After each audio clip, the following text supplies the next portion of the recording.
Casa de Fe. ¿Verdad? En ocasiones nosotros queremos que el Señor a través de nosotros, y por supuesto para eso fuimos llamados, destinados y diseñados, exprese su gloria, pero a veces nosotros en las pequeñas cosas no tenemos todavía el entendimiento de hacerlo. Con cosas mínimas, con cosas que parecieran insignificantes, y yo en algunos casos le pongo este ejemplo. Por ejemplo, iniciando por el lugar en donde trabajas, ¿verdad?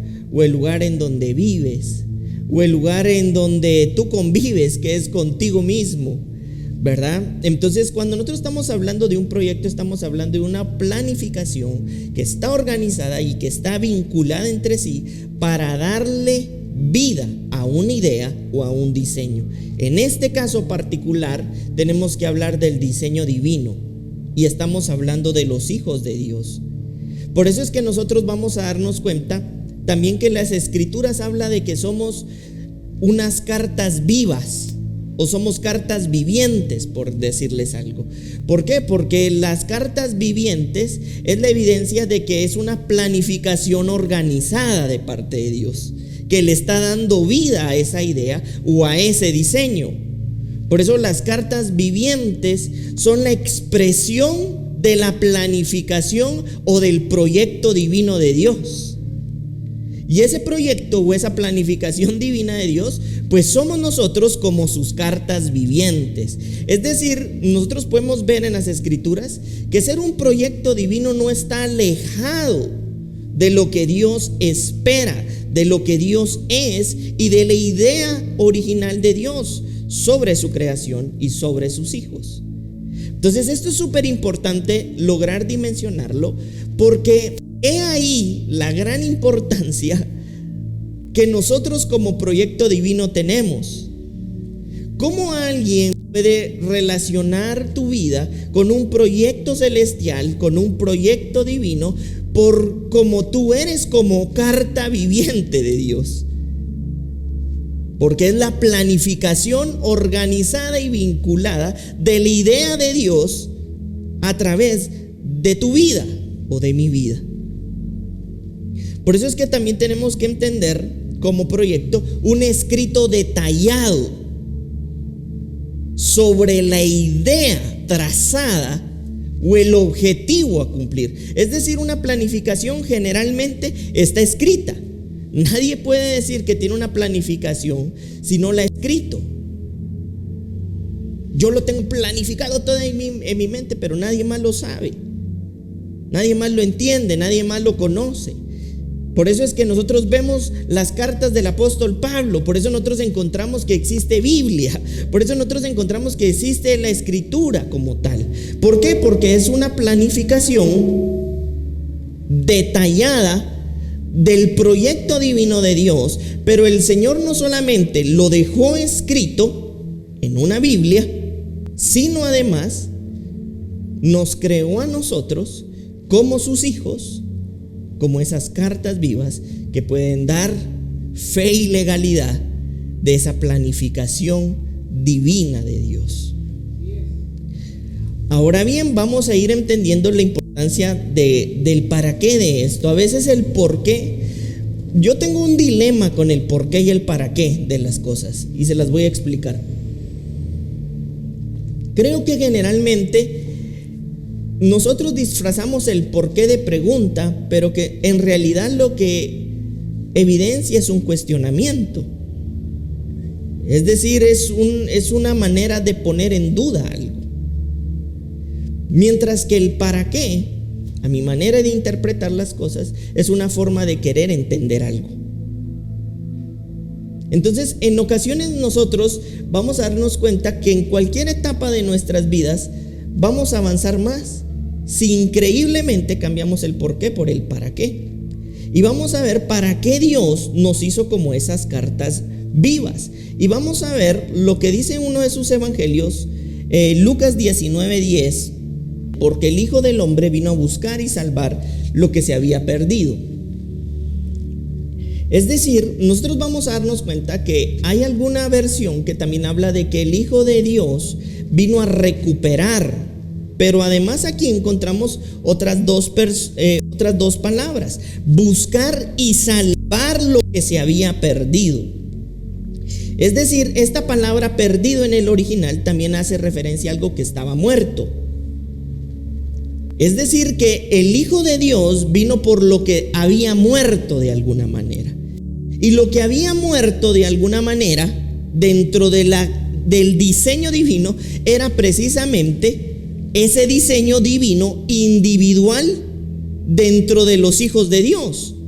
Por eso es que nosotros vemos en el Antiguo Testamento personas muy escogidas casi que a dedo por Dios, ¿verdad? ¿Por qué? Porque en ese momento se había multiplicado tanto la maldad que habían muy pocos entendidos. Por eso es que también este salmista David habla de que Dios está buscando entendidos, haciendo referencia a que son muy pocos en el contexto en el que se encuentran, de personas que entendieran la voluntad de Dios. Entonces, cuando viene el Hijo de Dios a la tierra, viene a recuperar lo que estaba muerto. Vino a salvar lo que estaba muerto. Vino a restituir una condición que se había perdido.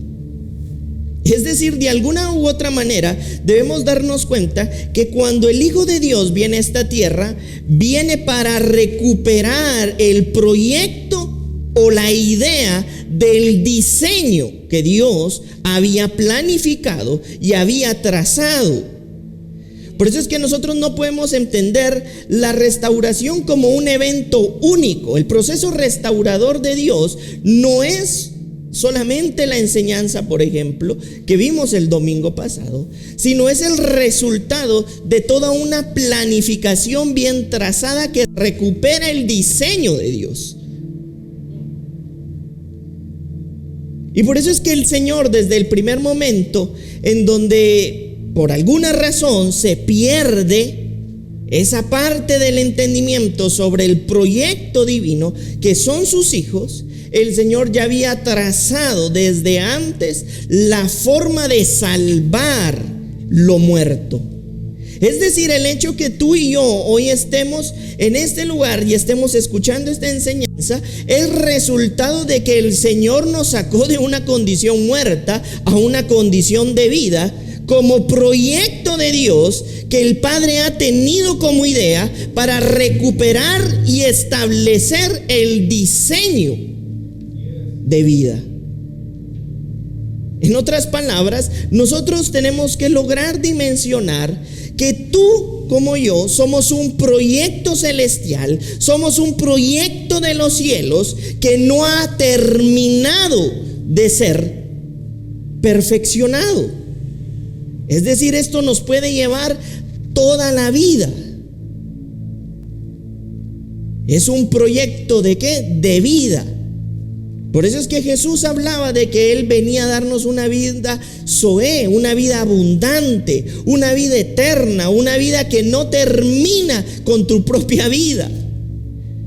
Una vida que trasciende tu propia vida, pero que inevitablemente tu vida es un reflejo de ese proyecto eterno de Dios.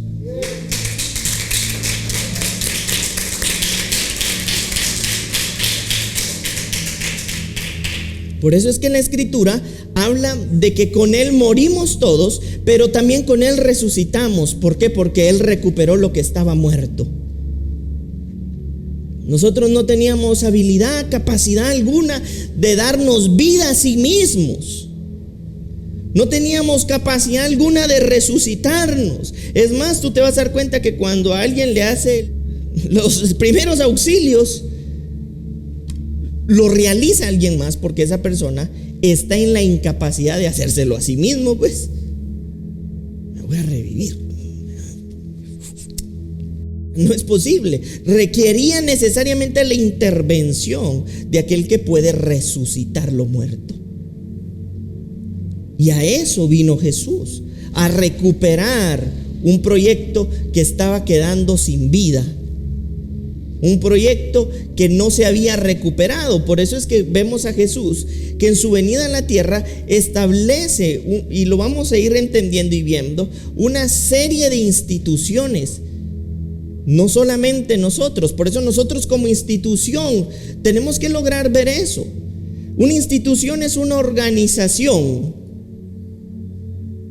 y nosotros somos una de sus instituciones. Hay más instituciones, pero como institución individual organizada, el Señor fue una de las primeras que recupera para poderle dar vida a las otras. Por eso es que a través de Jesús vemos que surge la iglesia. Antes de Él no existía la figura de la iglesia, otra de las instituciones que vino a recuperar. Él vino a hablarlos de la buena relación que Él mantenía con su Padre. Yo no hablo esto porque mi Padre no me ha dicho que hable esto. Yo no hago esto porque mi Padre no me ha dicho que lo haga. Yo no hago esto porque no lo he visto hacer a mi Padre. Porque un día hablaba de la relación. Otra institución que recuperó fue la misma familia para darle vida conforme al propósito. Pero todo esto no puede tener vida si primero no recupera la primera institución. Y dentro de esa institución muerta estábamos nosotros. Por eso podemos ver nosotros también en Hechos 3:21, a quien de cierto es necesario que el cielo reciba hasta los tiempos de la restauración de todas las cosas, de que habló Dios por boca de sus santos profetas que han sido desde tiempo antiguo.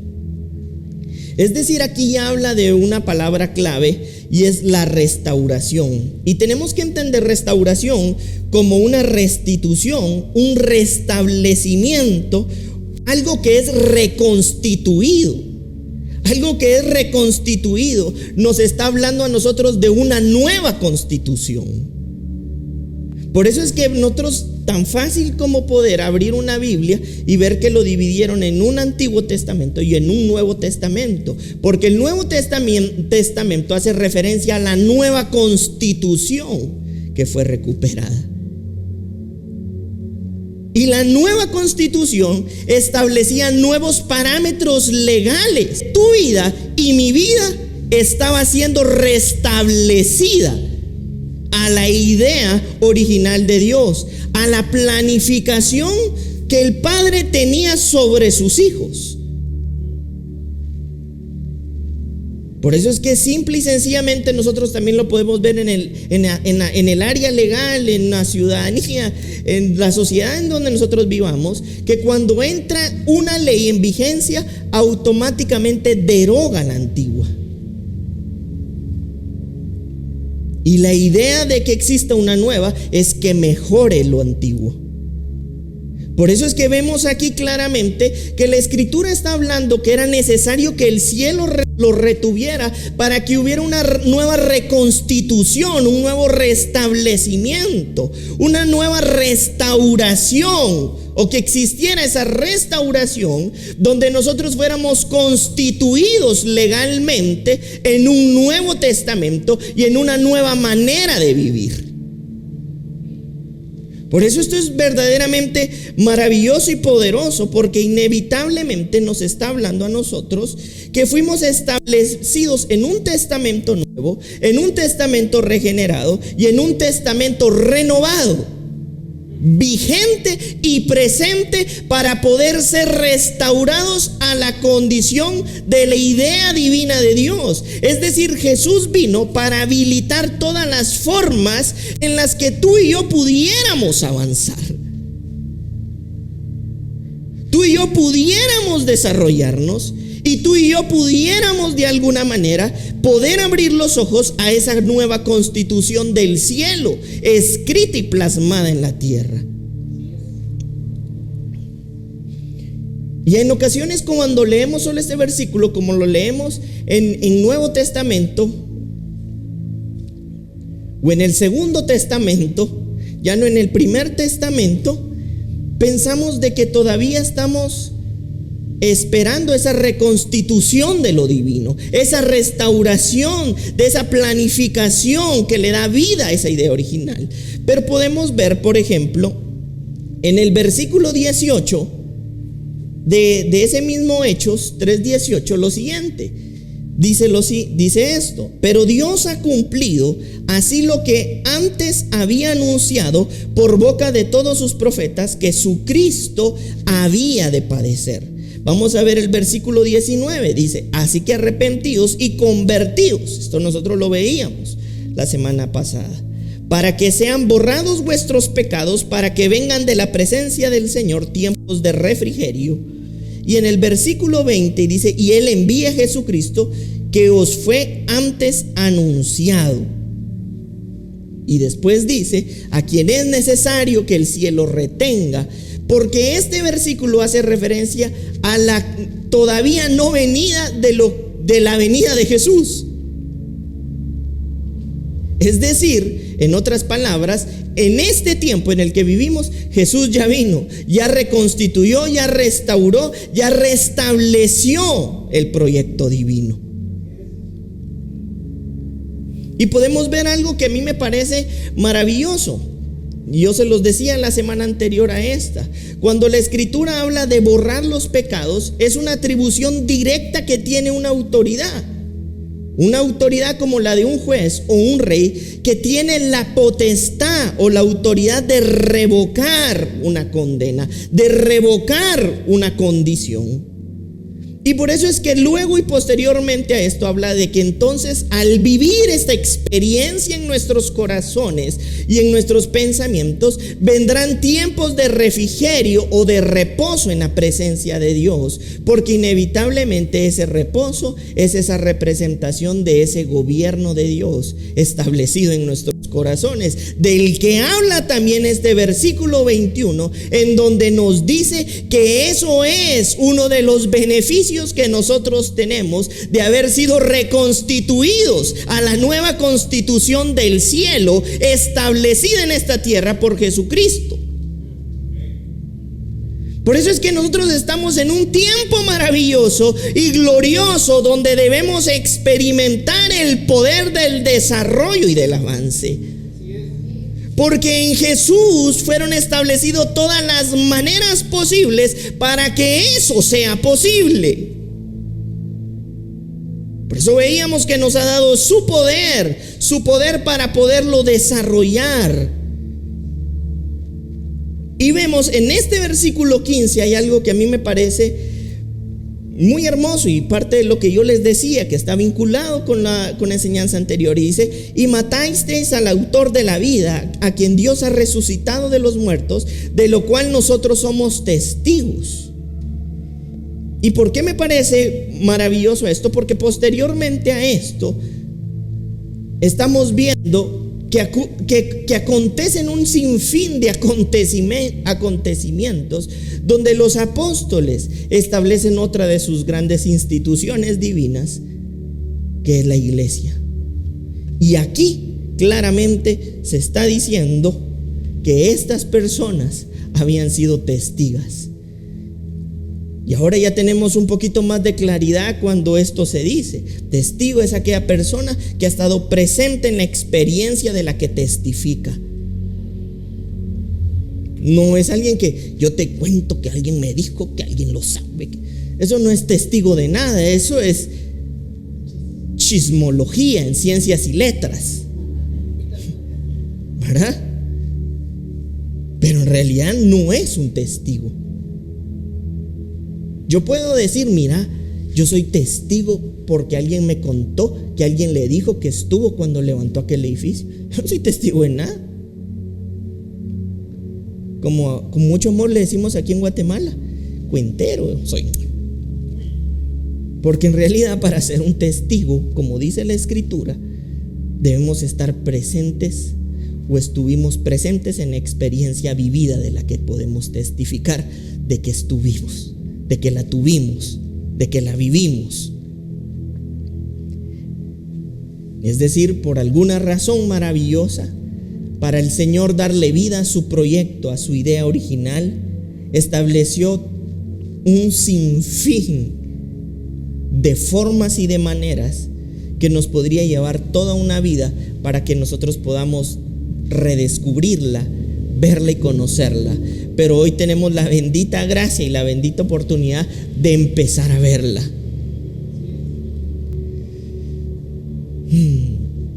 Vimos la semana anterior a esto sobre el proceso restaurador, sanador de Dios, que va más allá de una enseñanza, y que entendemos nosotros por un proceso de restauración, un acontecimiento de sucesos y eventos que están vinculados. En otras palabras, es lo mismo que en la vida, similar a lo que sucede en la vida secular. Si tú quieres avanzar, por ejemplo, en una profesión, necesariamente tienes que empezar en primer año. No puedes llegar y mire, a mí me enseñaron, yo quiero quinto año, ¿verdad? ¿Por qué? Porque el proceso vinculado te restaura a esa profesión, veámoslo de esta manera. Entonces vamos a darnos cuenta que el proceso restaurador de los proyectos divinos de Dios es un proceso ordenado, lógico, pedagógico y espiritual. Por eso es que Dios, a través de sus escrituras y a través de su Hijo, estableció una forma. Y parte de esa forma es esa planificación ordenada que necesitamos ir conociendo, que necesitamos ir descubriendo para saber cómo se avanza, cómo se desarrolla, cómo se logra llegar al objetivo de ser un hijo que está más avanzado en el proceso de restauración. Todo el tiempo nosotros vivimos este proceso restaurador. El proceso restaurador de Dios es permanente, continuo, y no es algo que tenga un tiempo de vida definido. A mí ya fui restaurado y mira, a mí no. En realidad no, solo con escucharte me cuenta que no ha sido restaurado. Porque el proceso de vida divino de Dios, restaurador, es permanente, pero también es continuo, pero a su vez es consistente en el tiempo. Hay ocasiones donde inevitablemente, tal vez no ocasiones, sino constantemente, el poder avanzar en este proyecto divino en nuestras vidas, que este proyecto de vida se haga vivo en nosotros, va a requerir de un elemento que es clave, es fundamental y es básico.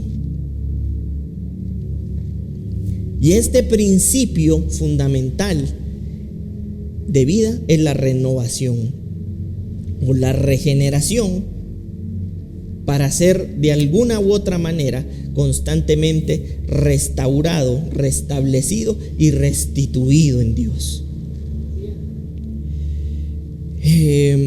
Yo en lo particular enumeré una serie de palabras que a mí me gustaron mucho sobre la palabra regenerado y quisiera leérselas.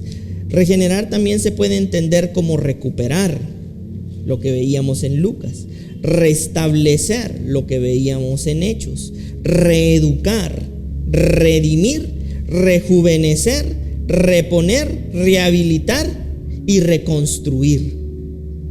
Es decir, cuando nosotros estamos hablando de una regeneración, es porque entramos en un proceso donde somos recuperados, donde somos restablecidos, donde somos reeducados, donde somos redimidos, donde somos rejuvenecidos, donde somos repuestos, donde somos rehabilitados y donde somos reconstruidos. Y es que hay una palabra aquí que me parece maravillosa y es la reeducación. Y vamos a darnos cuenta por qué. Y es que cuando nosotros iniciamos todo un proceso de restauración, tenemos que darnos cuenta de que nosotros no mágicamente adquirimos toda la vida del reino. Inicia un proceso, ya me lo sé, ya puedo aquí, ya. Y muchas veces seguimos mintiendo, o muchas veces seguimos engañando, o muchas veces seguimos tomando prestado lo que no es nuestro. Porque simple y sencillamente se requiere una reeducación en los principios de vida del reino.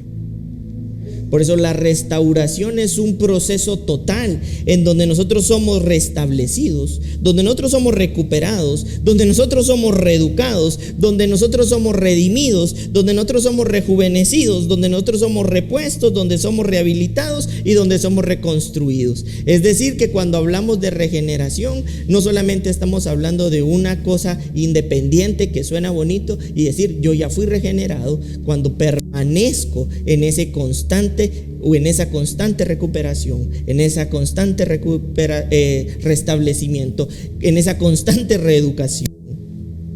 ¿Sí me estoy explicando con esto?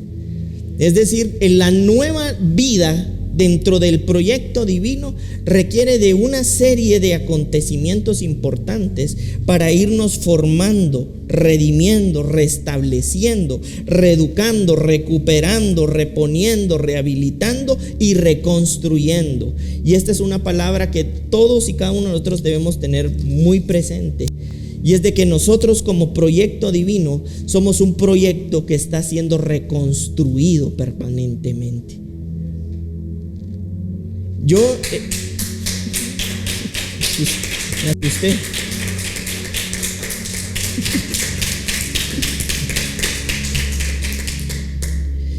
Algo de lo que les iba a decir es que el día que yo entendí la importancia de que mi corazón también requería y necesitaba de un valor espiritual, como el tener un mentor, mi corazón también fue transformado. Y eso es parte de la reconstrucción y de la reeducación. Porque ese día yo entendí que es una de las maneras, si bien es cierto, hablamos de que no es jerárquico, etcétera, a la final hay autoridad y la autoridad es autoridad. Voy a llegar con un juez y le digo, aquí no es jerárquico, es el juez.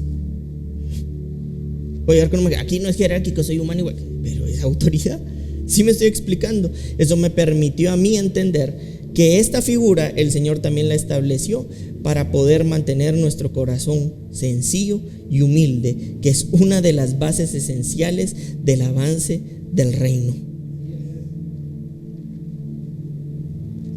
La regeneración y la renovación podemos entender entonces por la regeneración y la renovación como esa reconstrucción también, como esa reeducación, como ese restablecimiento, como esa construcción permanente de nuestras vidas, pero también como una serie de acciones de una vida testiga del Espíritu, que surge como resultado de que fue constituido en una nueva creación de vida. Es decir, cuando hablamos del rejuvenecimiento, es el dilema principal con el que se encontró Nicodemo, si no estoy mal. Cuando Jesús le habla del nuevo nacimiento y se cuestiona cómo era posible volver a nacer si ya había nacido. ¿Cómo era posible poder volver a introducirse al cuerpo de la madre si ya llevaba tantos años fuera de la madre? Y es porque la regeneración es también esa parte donde nosotros surgimos a esa nueva creación. Por eso existe un rejuvenecimiento en nuestras vidas donde empiezan a ser formadas nuevas maneras, nuevas formas, nueva cultura, una reestructuración que rejuvenece, y porque rejuvenece nuestro interior, inevitablemente lo potencializa. Por eso cuando alguien vive en una regeneración y en una renovación constante, vive en una potencialización permanente de la vida del Espíritu, en sus hechos, en sus acciones, en sus pensamientos y en sus decisiones. El Señor a nosotros nos llamó y nos convocó porque es inevitable que el deseo de Dios, como ese proyecto divino, no sea plasmado en nuestros corazones. Y este ejemplo nosotros lo encontramos inclusive desde el ejemplo más sencillo del odre.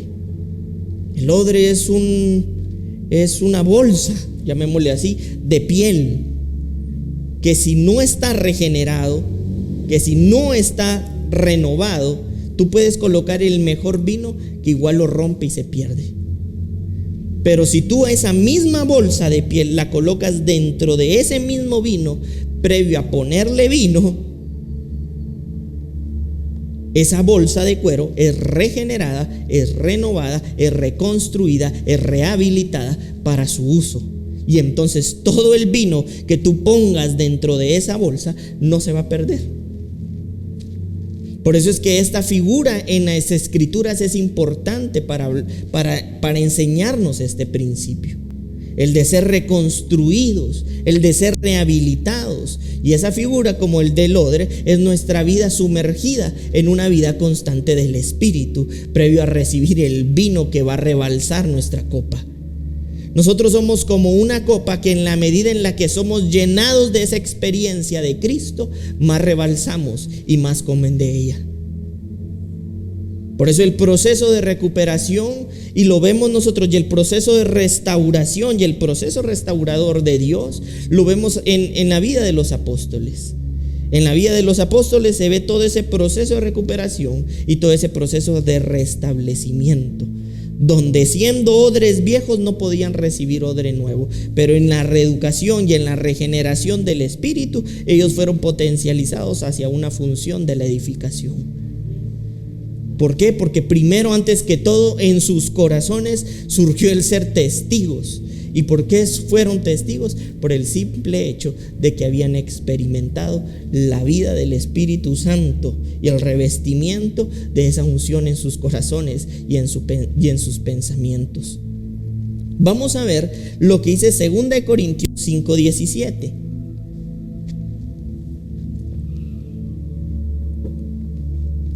Dice: de modo que si alguno está en Cristo, nueva criatura es. Las cosas viejas pasaron, he aquí todas son hechas nuevas. No quería de verdad darles como un griego, porque a veces se nos traba la lengua, pero esta nueva creación, y se las he explicado, no viene de neos creación. Y podemos entender por neos creación como un mejoramiento solamente de una creación, sino viene de una kainos creación, que significa un cambio total de naturaleza, un reemplazo, una restitución, un restablecimiento, una reconstrucción, que fue algo redimido, algo que se había perdido, algo que en ti y en mí estaba muerto,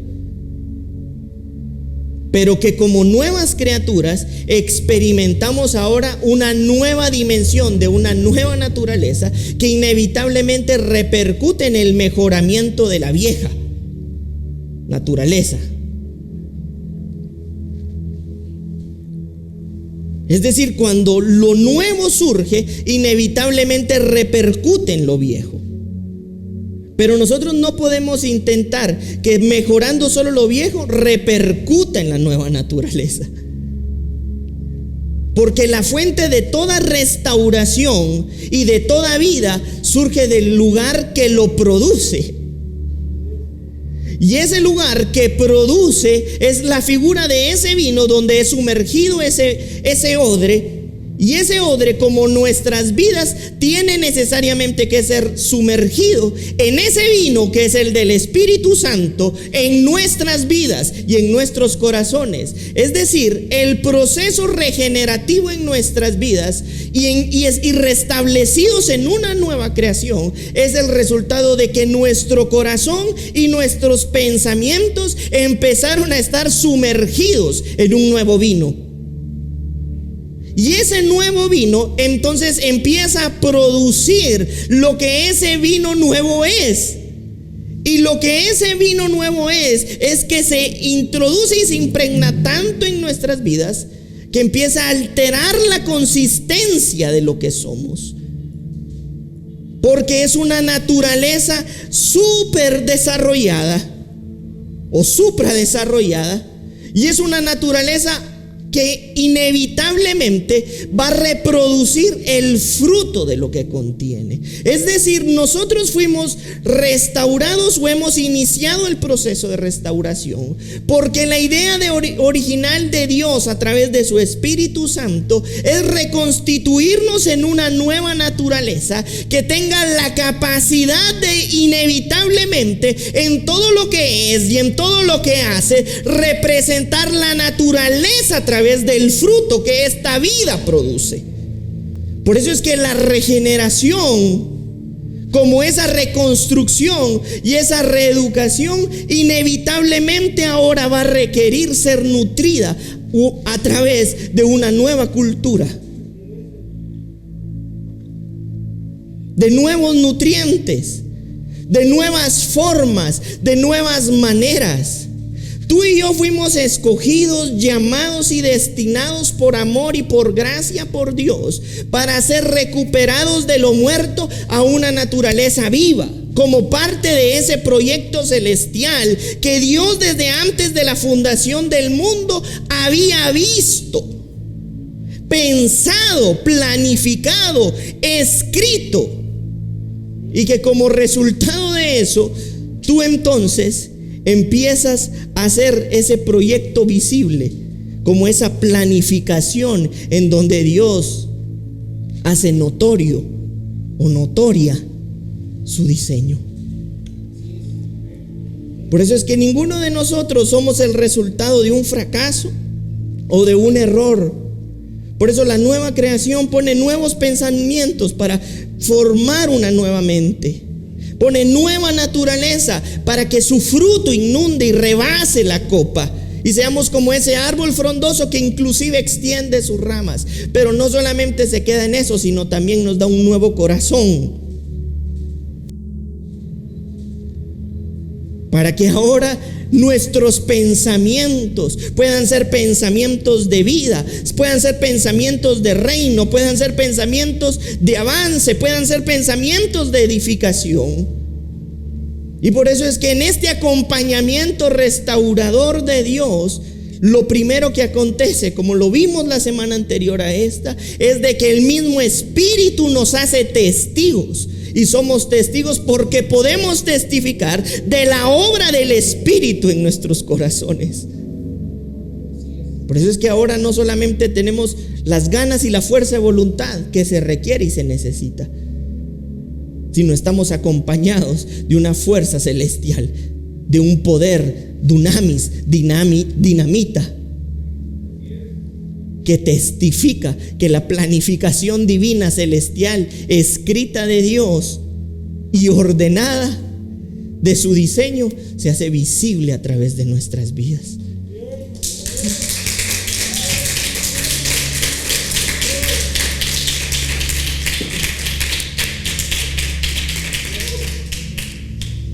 Dios es bueno.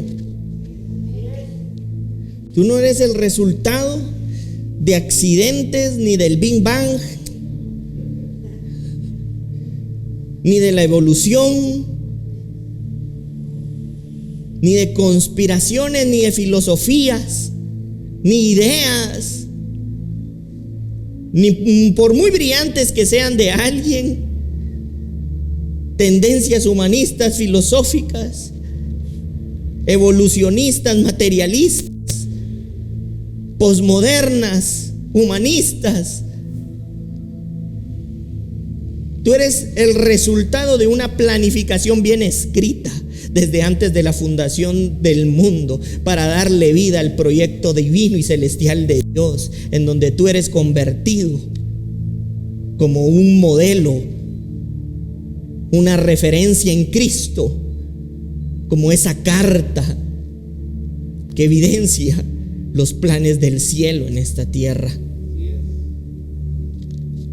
Y por eso es tan importante que cuando estos acontecimientos surgen, suceden en nuestras vidas, podamos aprender una palabra tan fácil de decir, pero a veces tan difícil para vivir, pero que con la ayuda del Espíritu se hace inevitable de que esto sea una realidad. Y esa palabra tan fácil de decir es humildad.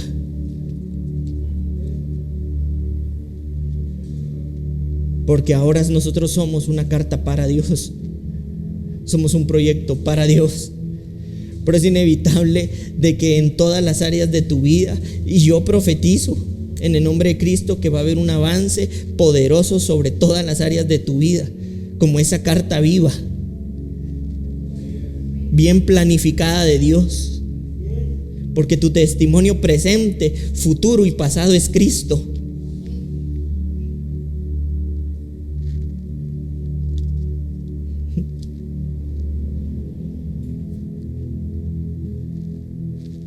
Por eso el Señor a nosotros nos escogió, nos llamó, nos destinó, nos amó primero que lo amáramos. Porque si hubiera sido por nuestras propias fuerzas, tal vez es casi que imposible poderlo amar. Y no porque Él tenga errores como para no hacerlo, sino porque dentro de nuestros corazones simple y sencillamente esa idea es alejada de la realidad. Pero como Él se convierte en nuestra realidad, poderlo amar, experimentar, ser testigos de su gracia y de su amor, es la experiencia más profunda y sublime que puede tener una nueva creación. Por eso vemos en Filipenses 2, 5 al 8, y ustedes lo pueden ver, sobre la humildad. Ya pues en vosotros ese sentir que hubo también en Cristo Jesús, el cual siendo la misma forma en Dios no estimó el ser igual a Dios como cosa que aferrarse. La misma expresión del cielo en esta tierra, nunca pretendió sentirse más de lo que era, y eso que lo es todo.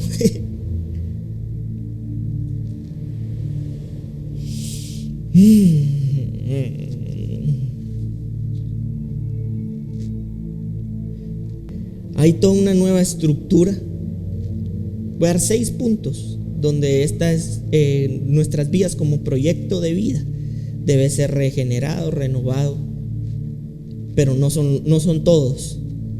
Si ahorita voy a hacer mi máximo esfuerzo para que me dé tiempo, considere estos como parte de los que son importantes o más dentro de todo lo que es importante. El primero, una nueva mentalidad, un nuevo sentir.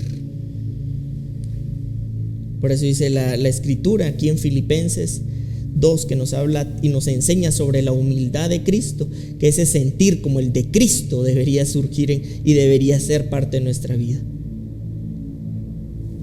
Pero también otro de los sentires de Cristo era la forma en la que percibía, concebía la misma vida. Y Él concebía la misma vida desde los asuntos que lo gobernaban, los asuntos eternos, los asuntos del Papá. Por eso Él nunca hizo algo que no había visto hacer al Padre. Y eso nos tiene que hablar a nosotros, que en la medida en la que nuestro corazón testifica cada vez más de Dios, nuestras acciones son cada vez más semejantes a las del Padre. Por eso nuestras acciones se convierten más honrosas, más de amor, más de gratitud, más de respeto. Es decir, en ese nuevo corazón surgen nuevos pensamientos, pero también nuevos códigos de honor. Y esa nueva mentalidad, ese nuevo sentir, nos vincula necesariamente a una nueva razón de vivir. Y esa nueva razón de vivir, nueva para nosotros, es su propósito y es su reino.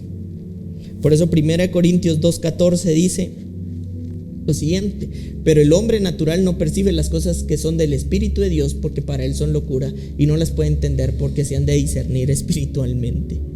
Por eso todo el proceso restaurador y sanador de Dios llega a nuestros corazones a través de la vida del Espíritu. Ay, pastor, ¿y cómo sé que el Espíritu está en mí? Tengo que caer 3 vueltas de gatos para allá. ¿Verdad? Simple y sencillamente porque surge el sentir de Cristo.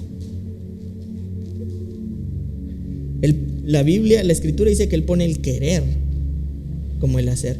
Y eso no es para que en todo poneme el querer para el hacer, para ir al baño, querer hacer para... No, es el querer ser como Cristo, para ser como Cristo. Y esa es la evidencia más grande de que en tu corazón ha existido el sumergimiento en la vida del Espíritu. Por eso el apóstol Pablo decía: puedes hablar todas las lenguas y todo lo que quieras, pero si no tenés amor, que es la sustancia de la divinidad de Dios, pues básicamente es como que no tuvieras nada, ¿verdad? Y entonces surge ese amor hacia Él, ese amor hacia el Padre, ese amor hacia su causa, ese amor hacia sus hijos, ese amor hacia su iglesia, ese amor hacia su propósito, ese amor hacia los hermanos, ese amor hacia esa vida, ese amor hacia ese sentir. Y como les decía, como punto 2, una razón nueva y mayor para existir y estar vivos. Según de Tesalonicenses 2:14, a los cuales los llamó mediante nuestro evangelio para alcanzar la gloria de nuestro Señor Jesucristo, el propósito que nos forma según semejanza del Hijo. Es decir, lo más profundo que puede existir dentro del propósito de Dios es de que Dios en cada uno de nosotros encuentre el Hijo en quien Él se complace.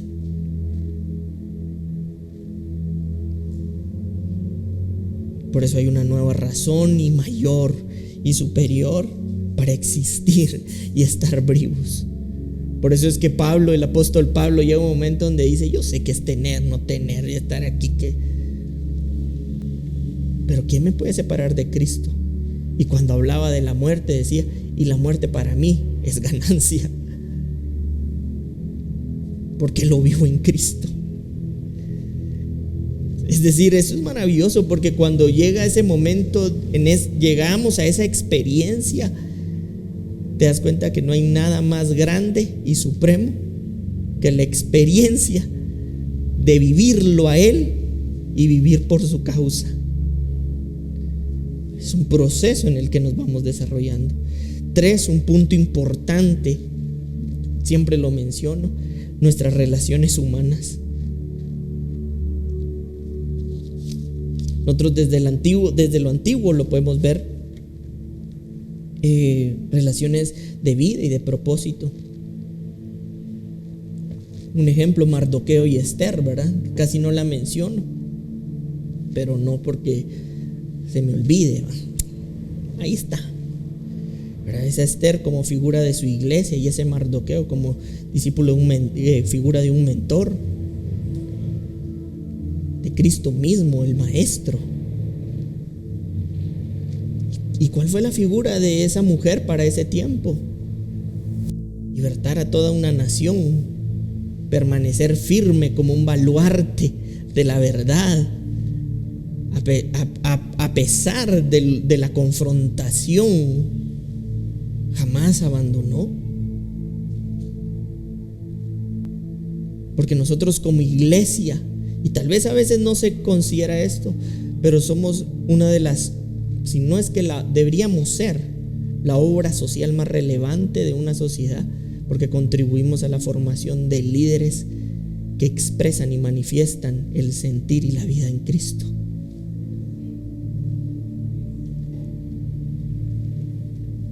Y por eso vivir en Cristo es conocer al Padre. Él lo dijo. Y como decía Jesús en esta tierra: yo nunca hice nada que no he visto hacer al Padre. En la medida en que vemos al Padre, nuestra manera de operar cambia, porque operamos como operaría el Padre, con integridad, con amor, con gratitud, con justicia, con inteligencia, con sabiduría, con prudencia. Por eso las naciones como herencia es el resultado de que los hijos han despertado a este entendimiento, y entonces la tierra misma deja de gemir, porque ahora está bajo el gobierno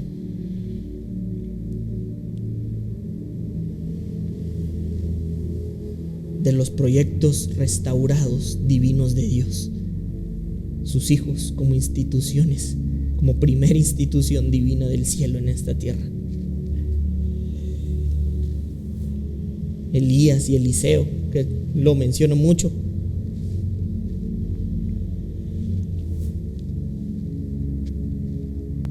Elías como figura de Jesús, Eliseo como figura también de su iglesia. Iglesia llena de potencia, de poder, de gracia, de vida. Relaciones que te vas a dar cuenta, y te voy a decir algo: las relaciones de vida y de propósito y de reino siempre te suman, y ahorita lo vamos a ver. Pero te voy a decir algo: las relaciones que no son de reino atentan contra dos cuestiones principales y claves que no deberías olvidar nunca. Uno, contra la verdad, y dos, contra la comunión o la comunicación con el propósito, su iglesia y su cuerpo.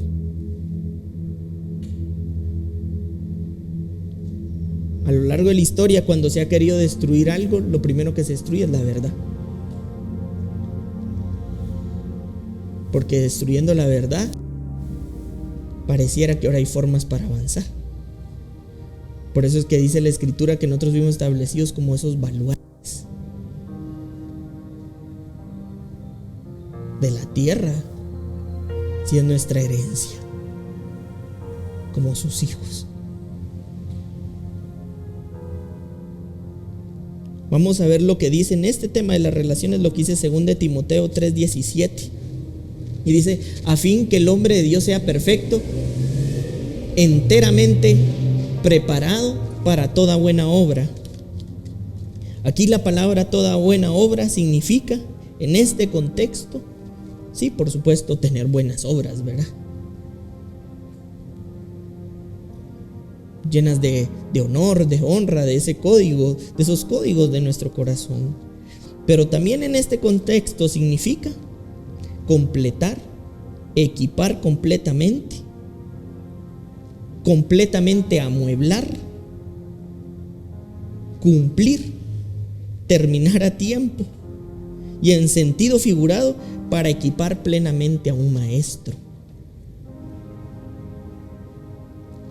Es decir, el Señor, a través de sus relaciones celestiales y divinas, nos lleva a esto: que el hombre de Dios sea preparado enteramente para ser amueblado, equipado, al punto que a través de esas relaciones también ese alguien, a través de ese otro alguien, haya sido completamente amueblado, construido para ser ahora un nuevo maestro.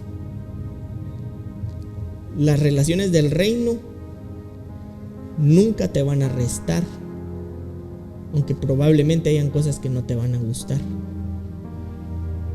Siempre te van a amueblar enteramente, al punto que te pueden convertir en un maestro. Y es ahí donde tú puedes notar la diferencia en una relación que no te suma, porque lo primero que te hace es ir con destruir la verdad, y dos, destruir la comunión con su iglesia.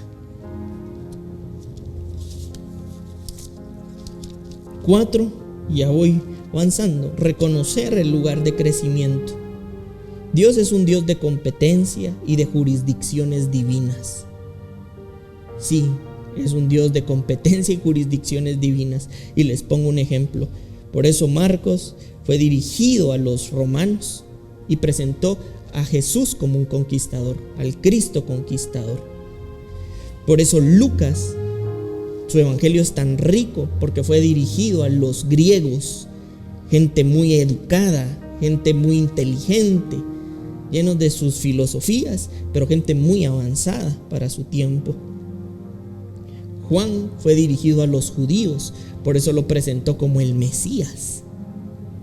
El apóstol Pablo fue dirigido a los gentiles y su proyección fue hacia Asia. Porque si bien es cierto, su propósito es uno solo, la jurisdicción y la competencia del cielo para sus proyectos también existe. Y esto nos lleva entonces también al punto 5, que es la visión celestial. Como proyecto divino debemos crecer en esa presencia de Dios. Por supuesto, nosotros no vamos a llegar a lograr saber absolutamente todas las cosas. La presencia de Dios es la anticipación sobre cualquier asunto antes de que éste suceda. Sería una mentira decir, y todos vamos a quedar aquí con presencia, ¿verdad? Pero en el momento en el que empezamos a crecer en ese carácter divino, también se activa en nosotros de esta manera en la que se las estoy diciendo, como una visión celestial, preventiva y no solamente reactiva. Y por eso nosotros podemos ver sobre la presencia en Isaías 46:10 esto, y dice que anuncio lo por venir desde el principio y desde la antigüedad lo que aún no era hecho, que digo, mi consejo permanecerá y haré todo lo que quiero. Dios siempre ha estado anticipado a todo. Por eso a Jeremías desde su vientre le dijo, yo ya sé desde el principio cuál es tu final. Desde antes de que nazcas, yo ya sé que tú eres un profeta. Y le dijo hasta hacia dónde lo dirigía a las naciones. Pero también la visión celestial a nosotros nos permite, bueno, y podemos ver el otro ejemplo de la tribu de Isaacar en el Antiguo Testamento. Eran habilidosos en la visión divina, por eso todos lo consultaban. Pero era porque esa característica divina del cielo fue puesta en esa tribu. Pero también la visión celestial nos permite, en cualquier contexto y en cualquier situación, y este es un consejo también, nunca dejes de ver a Cristo.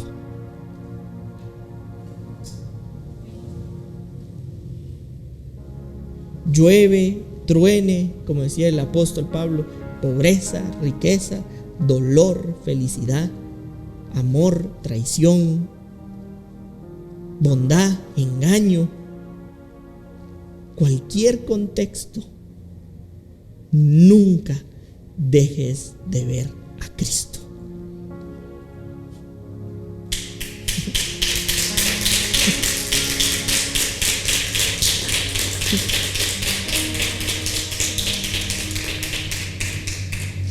Gracias, Señor. Y el último punto es en la comunión, y lo vamos a ver en 2 Corintios 13:14. Y dice, la gracia del Señor Jesucristo, el amor de Dios y la comunión del Espíritu Santo sean con todos vosotros. La comunión, la común unión en el mismo sentir de Dios. Y con esto quiero cerrar y decirte,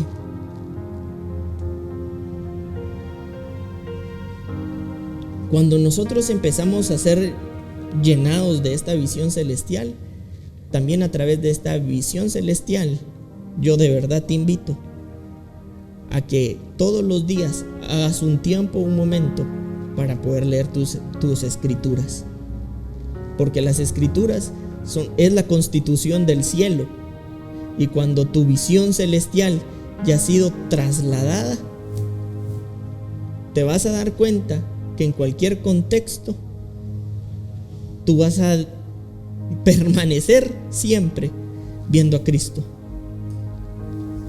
Es decir, habrán escenarios tales en donde lo único que vas a poder seguir viendo es a Cristo.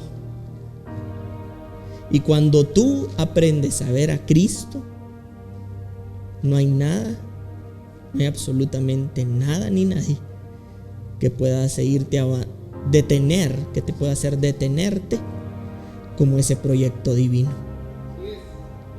Y eso va a desarrollar tu corazón en una mayor dimensión de inteligencia, de sabiduría y de madurez, donde las mismas escrituras a través de esta visión cobran vida en otra dimensión. Señor, te damos gracias.